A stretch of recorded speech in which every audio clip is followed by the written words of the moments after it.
Bom, o texto que a gente vai estudar hoje, nesse nosso projeto, o Evangelho por Emmanuel, ele vai ter uma pequena diferença dos outros textos, dos outros vídeos, porque a gente não vai fazer a leitura integral do texto, em função do tempo, porque esse texto é um pouco mais longo.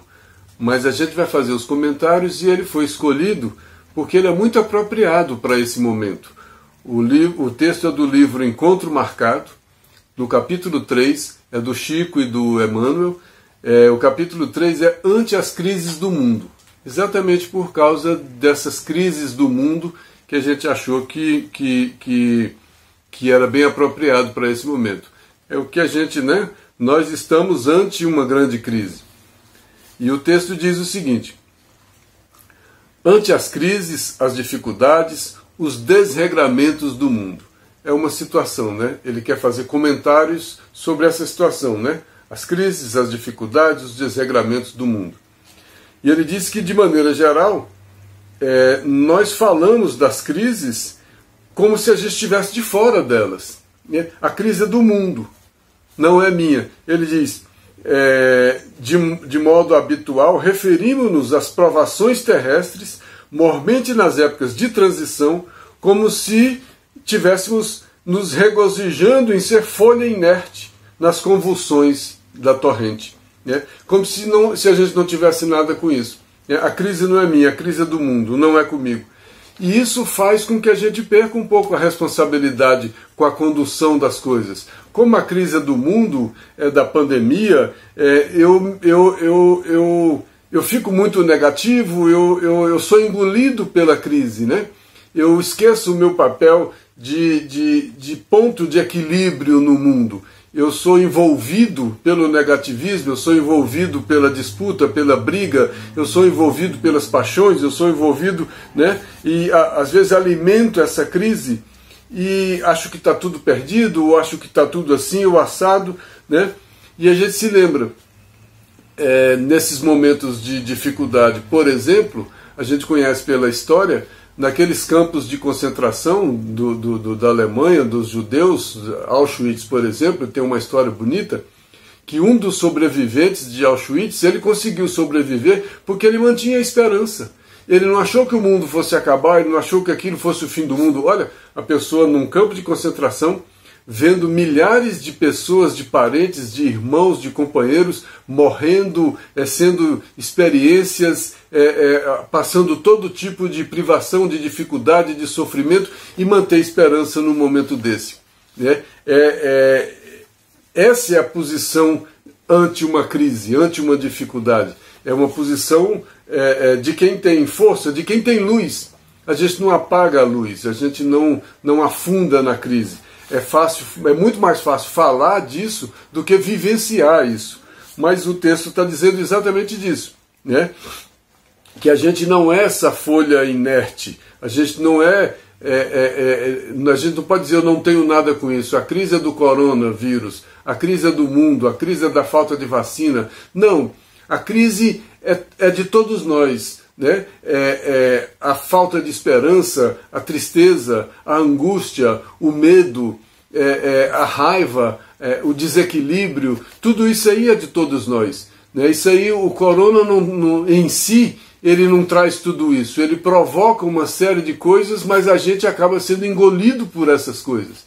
E a gente não consegue ficar fora das crises do mundo porque a gente é engolido por ela. Emmanuel está tentando dizer um pouco disso, Aí ele diz que o mundo se encontra em renovação incessante, qual sucede a nós próprios. Então não dá para assustar, não dá para achar que o mundo não vai ter crise, porque o mundo ele vive em permanente renovação, Igual sucede a nós próprios. Olha como ele já começa a diferenciar a lei do progresso, que é a lei da evolução, no mundo e nas pessoas.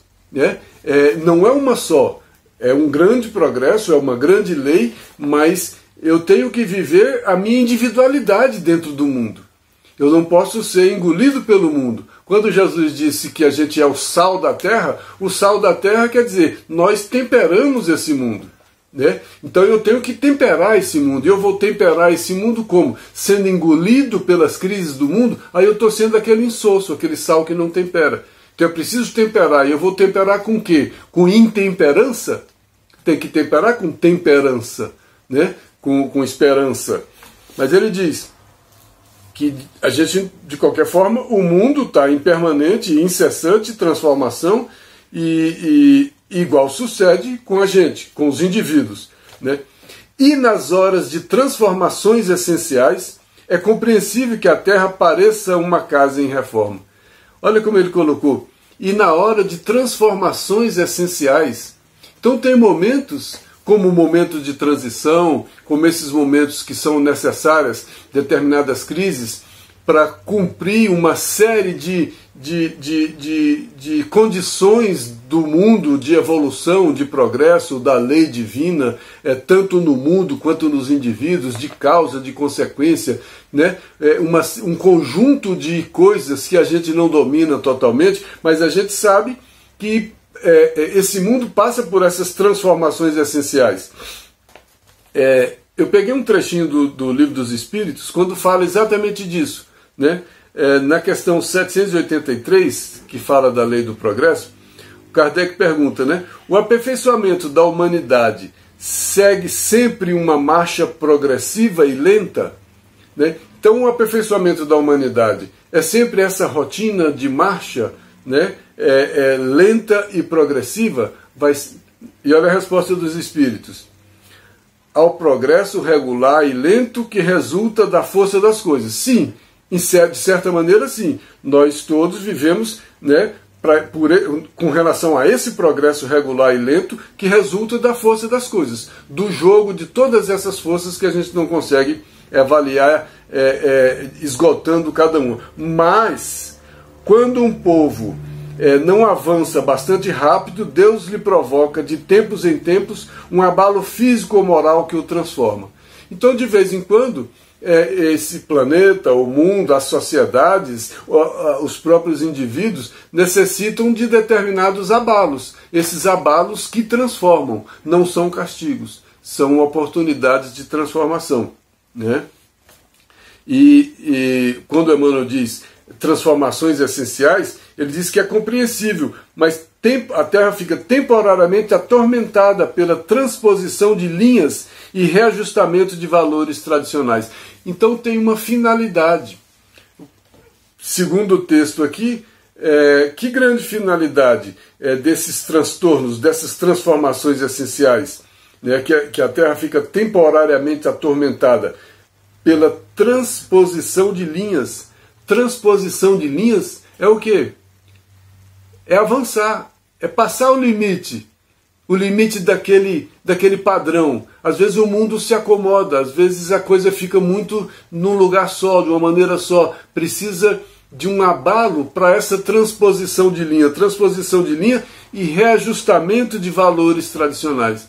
Às vezes esses valores também precisam ser sacudidos. E olha como o momento é bem isso, né? A gente está pensando e repensando uma série de coisas, de valores, a sociedade, amizade, fraternidade, encontro, família, abraço, quantos valores, quanta coisa a gente está repensando agora, né? Solidão, trabalho virtual, trabalho em casa, aniversário, festinha de aniversário, aglomeração, carnaval, baile, festa, sabe? Olha quanta coisa a gente está podendo discutir e que são valores tradicionais, né? Aniversário que a gente sempre juntava um monte de gente em casa ou em algum lugar para comemorar. Esse ano teve gente que comemorou dentro de um carro, passou na porta da casa e buzinou. Teve gente que telefonou, foi virtual, não foi. Quantas famílias... Olha, às vezes esse choque, essa quebra, era para a gente repensar um pouco, para a gente transpor determinadas linhas, para a gente ultrapassar determinados conceitos, essa linha conceitual, essa linha que faz a gente ter preconceitos, conceitos sobre as coisas, sobre a vida, e a gente precisa avaliar se a gente ultrapassou essa linha, ou se a gente continua antes da linha, antes da crise.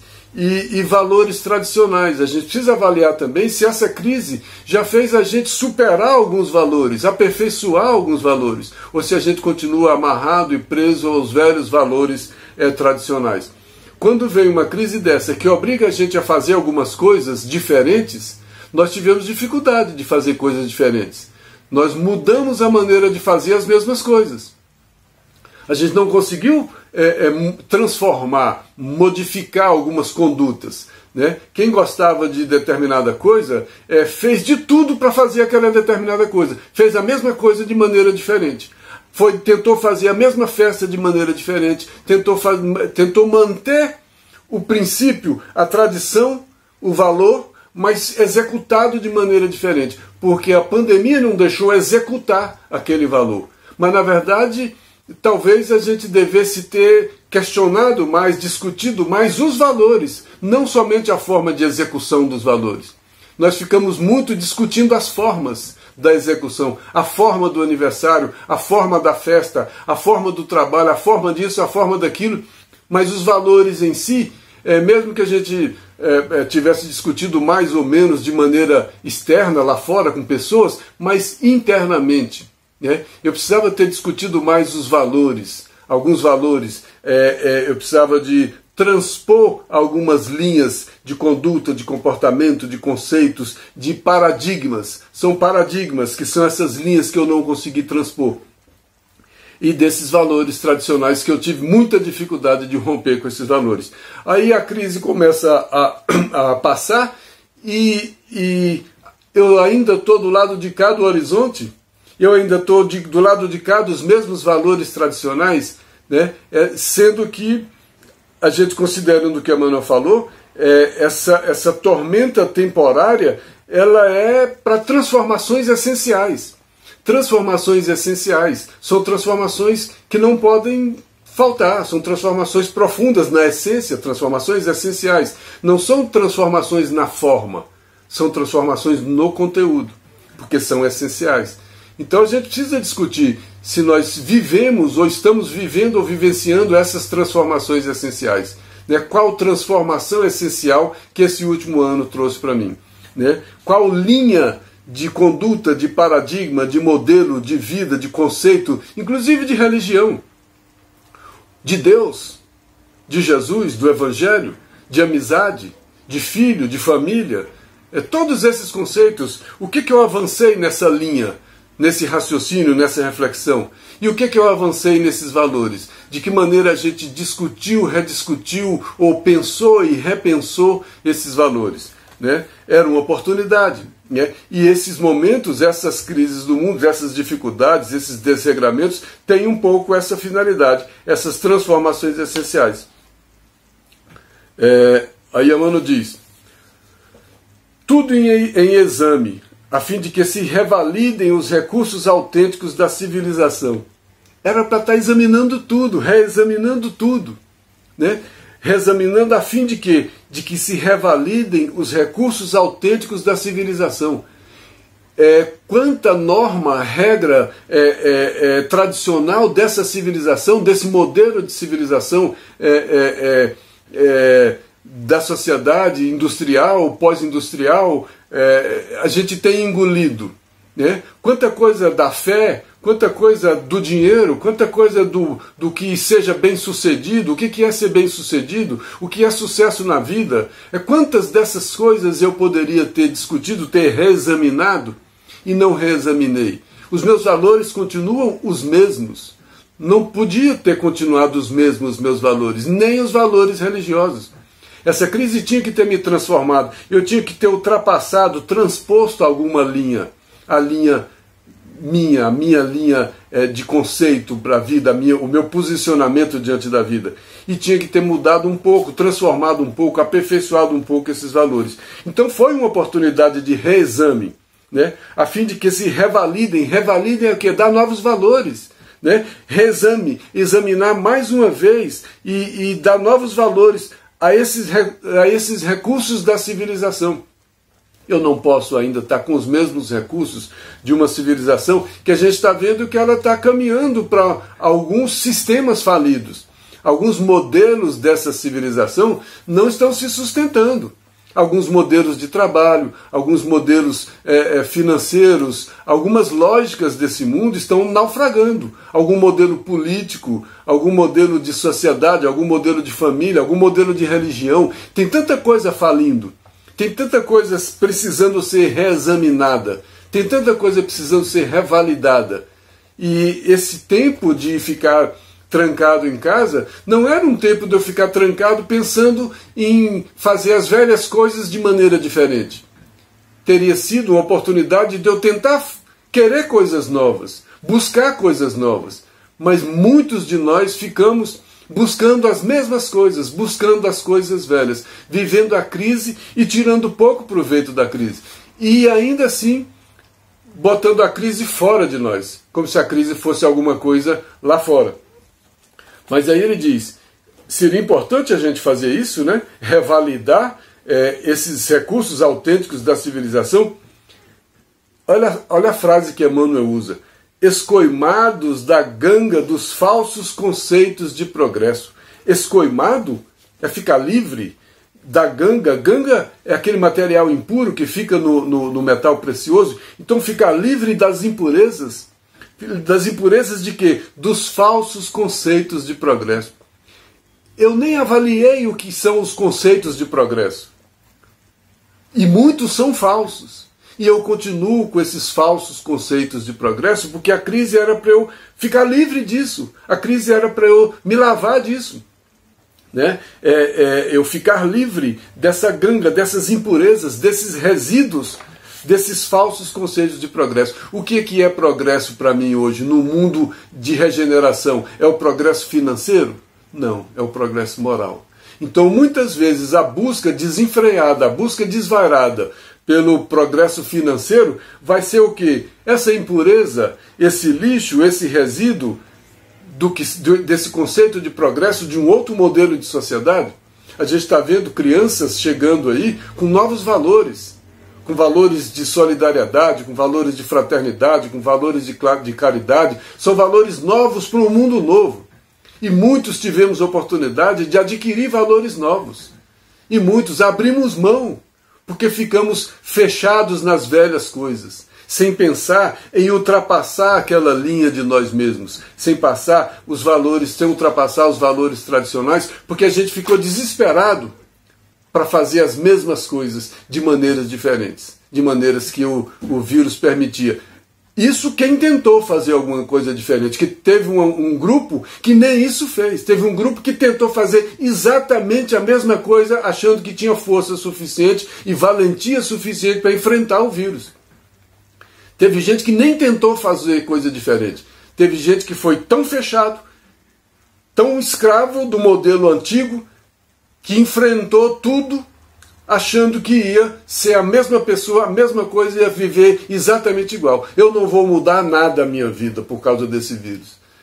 Não é questão de valentia, não é questão de disputa de força, não é questão de quem é mais forte.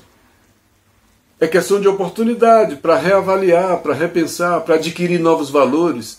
Né? É uma pena eu sair desse momento, 1 ano de uma encarnação, 2 anos de uma encarnação, que eu vivi tirando pouco proveito na mudança dos meus conceitos. O que é progresso? O que eu valorizo? Eu valorizo um rico ou eu valorizo uma pessoa que tem valores morais? Quais os valores? Né? Então, essa oportunidade de reexaminar tudo isso para ficar livre dessas impurezas, desses conceitos velhos, né, de progresso, dos quais a vida se despoja para seguir adiante. A marcha da evolução, a marcha da sociedade, a marcha da humanidade é essa. As coisas vão ficando para trás. E quem não consegue transpor esses limites, quem não consegue reajustar esses valores tradicionais, vai ficando para trás também. E a marcha da evolução, ela é inexorável, né? A evolução vai, é uma marcha. Novas características vão chegando, novos espíritos vão reencarnando com novos valores, com novos conhecimentos, com novos conceitos, e os velhos vão ficando velhos. Né? Mas a vida vai. Né? se despojando, ficando livre, abrindo mão dessas coisas para seguir adiante, seguir o progresso. Nós caminhamos para um mundo de regeneração e um monte de coisa vai ficando para trás. Mais livre e mais simples. Mais livre e mais simples. Esse mais livre é muito delicado. O que é mais livre e mais simples? Mais humilde, mais livre, é menos escravo de quê? Menos escravo de quê? Dos valores velhos, tradicionais? Está se livrando deles, está se libertando. Está se livrando daquela linha que me mantinha do lado de cá do horizonte, no horizonte da ignorância. Eu estou me livrando de uma série de preconceitos, de conceitos, eu estou me libertando. Conhecereis a verdade vos libertará. A gente vai conhecendo, mas ele continua. A gente vai deixando essas coisas para trás e ficando mais livre e mais simples, mas também mais responsável e mais culto. Conhecimento e discernimento. Espíritas, amai-vos, espíritas, instruí-vos. E aí a gente vai pensando, refletindo, se modificando e ficando mais responsável. Por que ficando mais responsável? Que a gente vai percebendo que tem ação e reação.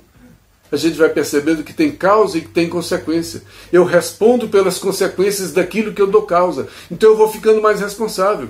Eu não faço mais qualquer coisa de qualquer maneira.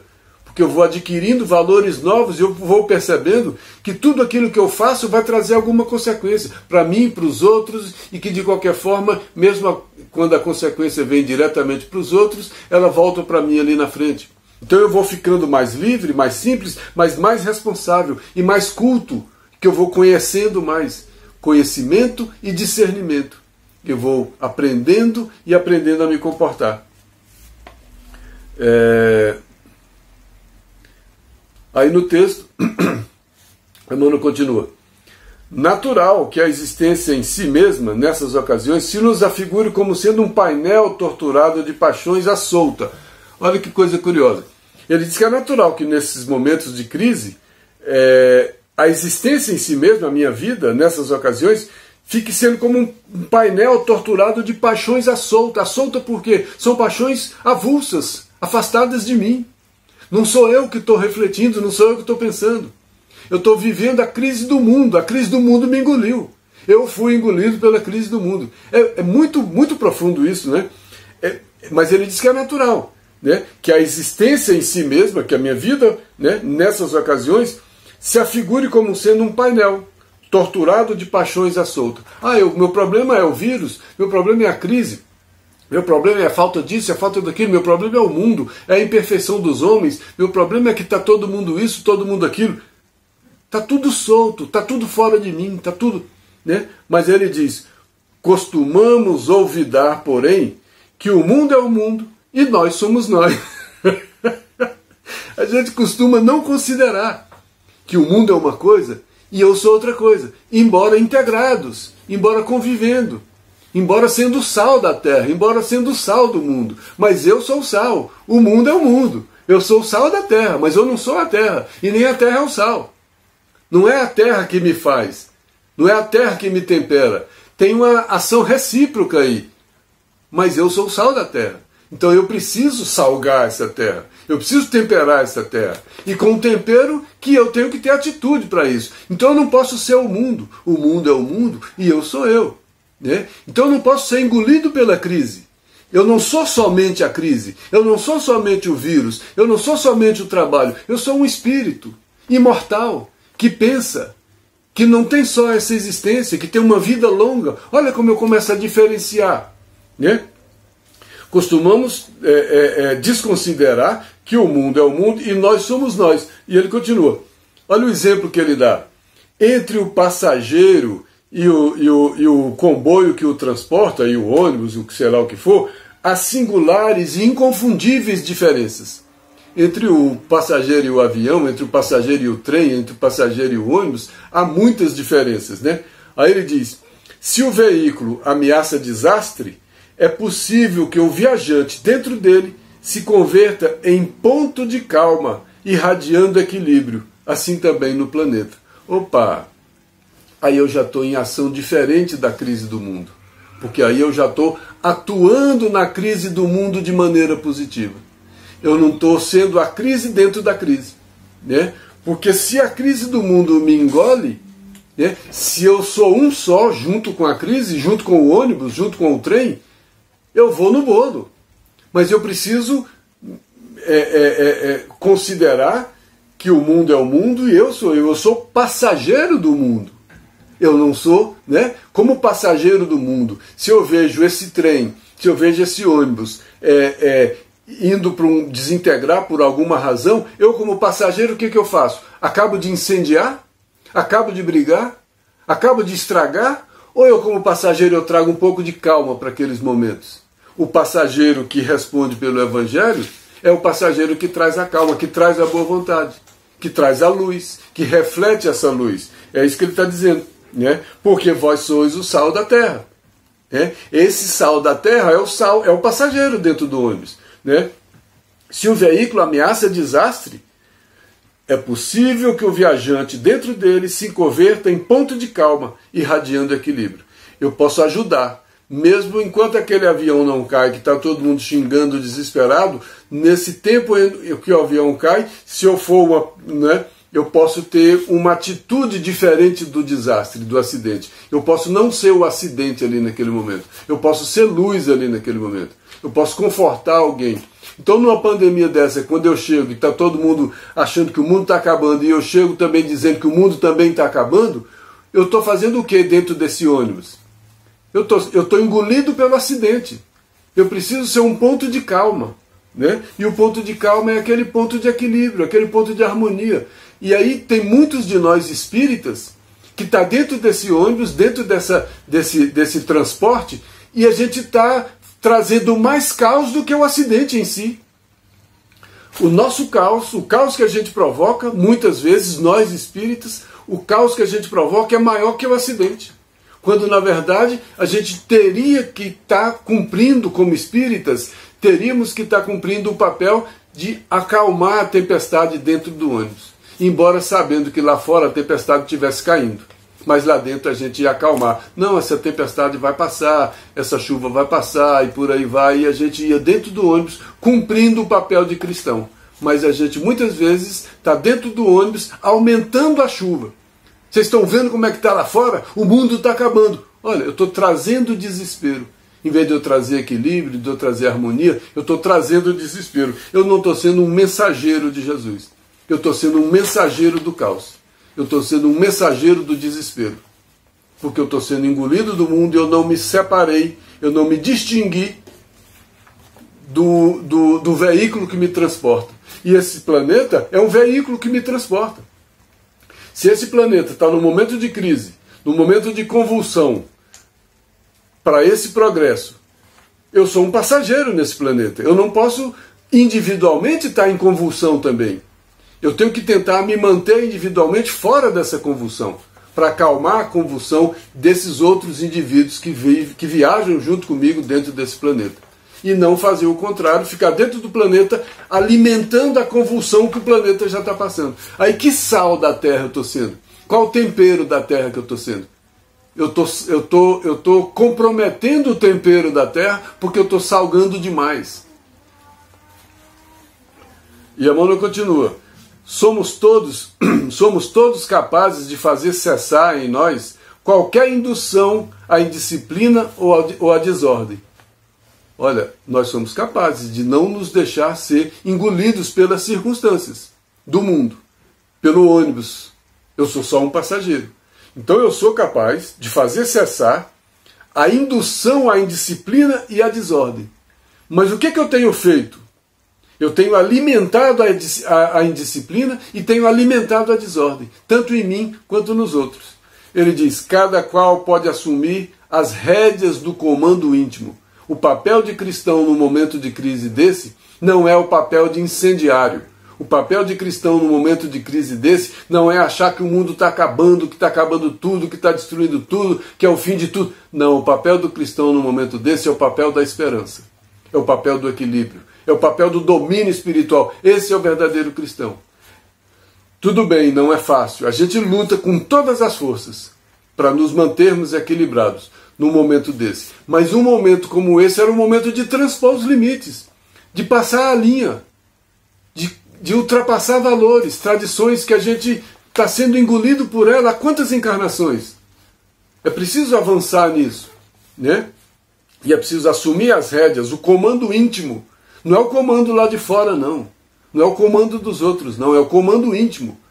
Da minha vontade de incendiar, da minha vontade de brigar, da minha vontade de ficar fazendo nós ou eles, como a gente assiste por aí.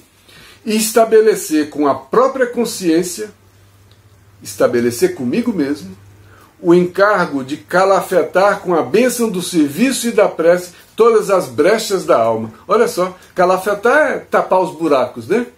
Para parar o vazamento. Aí ele diz que eu preciso com o comando íntimo, usar a própria consciência para tapar esses buracos. Como é que eu vou tapar esses buracos que estão me minando, entrando água, fazendo o navio naufragar? Como é que eu vou tapar esses buracos? Com a bênção do serviço e da prece. Eu estou fazendo o quê? Um desserviço quando eu estou alimentando a discórdia, quando eu estou alimentando o caos. Eu não estou tapando, eu não estou calafetando os buracos do navio. Eu estou aumentando os buracos do navio. Então eu estou sendo corresponsável pelo naufrágio, meu e de tantos outros, do navio e de tantos outros. Não é um papel de cristão. Por isso que ele diz, ante as crises do mundo, é importante a gente reavaliar. Qual é o meu papel nessa crise? É incendiar minha família? É ficar nervoso em casa? Brigar com tudo e todo mundo? É aumentar o caos? Qual é meu papel? Né? É assumir as rédeas do mundo íntimo e tapar esses buracos desse barco individual, né, com as bênçãos do serviço e da prece, de modo a impedir a invasão da sombra no barco dos nossos interesses espirituais. De modo a impedir a invasão da sombra. A sombra invade, ela não pede licença. Basta a gente descuidar, vigiar e orar. Esse vigiar e orar, esse bom ânimo, é tomar as rédeas para mim. Num momento desse, de crise como esse, todo dia a gente acorda com dificuldade. A gente acorda tendo que passar os primeiros minutos se reorganizando mentalmente, porque nós temos a tendência de sermos invadidos pela sombra, pelo medo, pela insegurança. Né? A gente fica balançado também nos nossos conceitos, né? Nos nossos limites. É preciso parar, controlar, respirar fundo, né? E começar a tapar esses buraquinhos que nos invadem dia a dia, esses buraquinhos do desânimo, de todas as nossas imperfeições, que fazem a gente sair por aí incendiando esse navio que vai afundar e levar muitas outras pessoas que, como cristãos, a gente teria o dever de auxiliar, não de ajudar a afundar. Muitos de nós espíritas estamos encontrando prazer em ajudar pessoas a afundar. Em muitos casos, claro. De modo a impedir a invasão da sombra e do barco dos nossos interesses espirituais, preservando-nos contra o mergulho no caos, tanto quanto auxiliando aqueles que viajam conosco na evolução. E no final ele já diz, faze-te, pois, onde estiveres, um ponto assim de tranquilidade e socorro. Me fazer um ponto de tranquilidade e me fazer um ponto de socorro é diferente de me fazer um ponto da discórdia, de me fazer um ponto da polêmica, de me fazer um ponto da disputa, de me fazer um ponto da guerra, um ponto do desespero, um ponto do desânimo. Não é nada disso. É um ponto da tranquilidade e do socorro. Olha a comparação que ele faz. O deserto é por vezes imenso. A travessia do deserto, realmente, o deserto é imenso. No entanto, bastam algumas fontes isoladas entre si para garantirem a jornada com segurança. Essas fontes isoladas entre si são esses oásis, esses pequenos pontos onde as pessoas encontram apoio. Olha só, no deserto não tem só deserto. No caos não tem só caos. Tem essas pequenas ilhas de conforto, de segurança, de apoio, que uma casa espírita deve ser, que um cristão deve ser. O cristão deve ser esse oásis de alimento, de realimentação, de esperança, de alegria, e não mais deserto.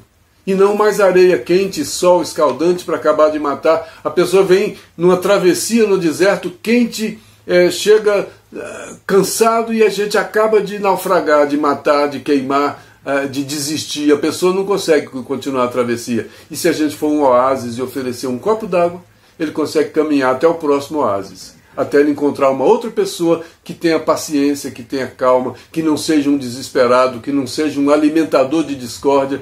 Então as pessoas, no dia a dia delas, nas poucas relações que ainda estão acontecendo nesse momento, é preciso que elas encontrem esses oásis. E esses oásis são pessoas, num trabalho virtual, num telefonema, numa palavra de ânimo, numa palavra de consolo, numa harmonia, num falar calmo, num falar caridoso, fraterno. Olha, quanta coisa a gente pode ser nesse oásis. E o que a gente tem sido? Né? É bom pensar nisso. É disso que ele está fazendo, provocando, que era uma oportunidade para a gente refletir. Na ausência do sol, uma vela consegue acender milhares de outras velas. Já que a gente não é o sol, que a gente é uma velinha, mas essa vela pode acender milhares de outras velas. E aí essas outras velas acesas vão remover o escuro. Né? Que o mundo se encontre em conflitos dolorosos, a maneira desse pedacinho gigantesco em ebulição, com um sentido, para depurar os valores humanos. Então essa ebulição toda tem um sentido de depuração dos valores humanos. Isso tudo é mais que razoável, é necessário. Então essa ebulição não é castigo de Deus, não. Ela é mais que razoável, ela é necessária. Ela é necessária por quê? Porque é ela que movimenta, ela que traz evolução, ela que traz o progresso. Não é castigo. E no mundo de imperfeições, o que tem no mundo de imperfeições? Imperfeitos, cometendo imperfeições. O sal é imperfeito, o tempero é imperfeito. O escândalo é necessário, mas ai daquele por quem ele vem. Por isso que ele é necessário. Então, no mundo de imperfeição, esses momentos são necessários. São mais que razoáveis, são necessários. Entretanto, acima de tudo, importa considerar que devemos ser, não obstante as nossas imperfeições, apesar delas, né, um ponto de luz nas trevas, em que a inspiração do Senhor possa brilhar. Nós temos que ser, nesses momentos, cartas vivas do Cristo. E é preciso avaliar, nesses momentos de dificuldade, eu tenho sido carta viva do Cristo? Eu tenho sido correspondência de quem? Eu tenho sido correspondência do caos? Correspondência do desespero, do desânimo, ou eu tenho sido correspondência da fraternidade, né?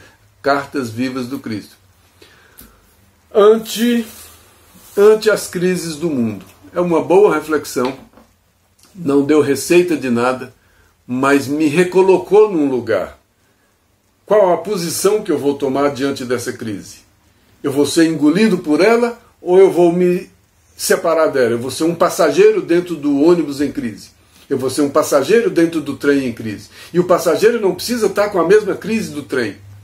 Pelo contrário, eu preciso ser um ponto de equilíbrio, de luz entre os passageiros. Aí eu sou cristão. E não é fácil ser cristão. Enfrentando esse ônibus, esse trem em crise. O que é esse trem em crise? É um mundo de imperfeições, onde o mal predomina sobre o bem, onde as crises acontecem a todo momento. Então, o nosso comboio, o nosso vagão, o nosso avião, o nosso transporte, ele é imperfeito mesmo, ele é cheio de bacada, de dificuldade. Hora ou outra, a coisa vem mais forte quando a gente precisa ser sacudido para a gente ultrapassar aquela linha e aqueles valores. Aí nesse momento de sacudida, quando o carro entra, o ônibus entra numa estrada pior, eu vou sucumbir à estrada, eu vou dizer para todo mundo que aquele é o fim do mundo, que aquela estrada não tem fim, que aquele ônibus vai cair, que aquele ônibus vai acabar, que aquele ônibus vai pegar fogo. Não é esse o papel do cristão. Apesar da crise, cabe a cada um de nós o papel da esperança, o papel da fraternidade, o papel de distinguirmos do veículo. Nós não somos o veículo, nós estamos dentro do veículo, mas eu sou um espírito imortal dentro desse veículo. E como espírito imortal eu preciso me comportar como tal. E eu tenho um guia, e eu tenho um modelo, eu tenho um caminho, uma verdade, uma vida. E eu preciso ser carta dessa mensagem. Eu só vou ser carta dessa mensagem quando eu refletir essa mensagem na minha conduta. Que Deus nos abençoe.